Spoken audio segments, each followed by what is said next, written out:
Bom, para fechar aqui a sessão nostalgia, né? Imaco Parque Municipal. Eu vou contar um caos aqui que eu não me orgulho muito não, mas é engraçado. Isso foi na 8ª série. Eu não era um bom estudante, tá, gente? Não sinto orgulho disso não, mas é verdade, né? Eu fui virar um estudante mesmo. Foi quando eu criei o sonho de entrar na UFMG, de fazer física. Mas antes, na escola, eu não tinha maturidade, né? Mas enfim, o caos é o seguinte, né?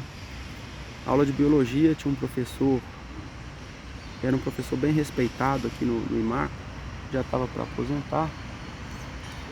E ele sempre passava o para casa no caderno, tinha o livro da teoria e o caderno de atividades. E toda aula ele passava dando visto nessa atividade. E se você não fizesse a tarefa, o bicho pegava, né? E aí, como eu sempre fui muito tímido, né?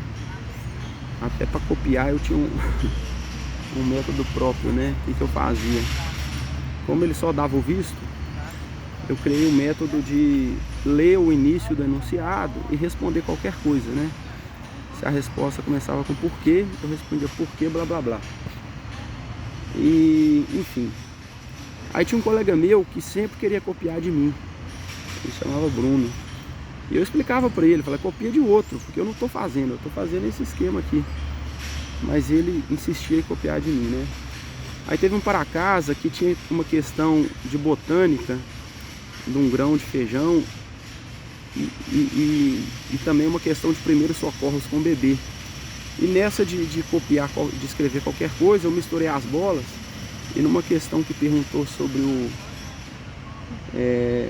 o que fazer para o feijão germinar e não sei o que, eu respondi, deve-se levá-lo ao médico, que era uma pergunta do primeiro socorro de um bebê, né? E aí o professor também não era bobo, né? Porque ele dava o visto, mas ele sorteava e fazia arguição oral na hora. Mas aí eu tinha a minha técnica, né? Caso eu fosse sorteado, eu fazia uma cara de santo, né? E falava que eu tive dúvida. Ô professor, eu tive dúvida nessa daí. E geralmente passava batido. Só que quem foi sorteado foi o meu colega, né? E aí quando o professor perguntou o que tinha que fazer na questão do grão de feijão, pererê, parará, o meu colega respondeu que deveria levá-lo ao médico, né? O grão de feijão ao médico. Eu lembro que o professor tinha uma veia aqui, e quando ele ficava nervoso a veia pulsava, né? O professor, ele ficou tão nervoso que ele expulsou o meu colega da turma e mandou ele para o acompanhamento psicológico da escola. Ele ficou 3 meses fazendo acompanhamento psicológico e não me entregou. Ele foi ponta firme. Então, Bruno, perdemos o contato, né? Mas onde quer que você esteja, um grande abraço para você.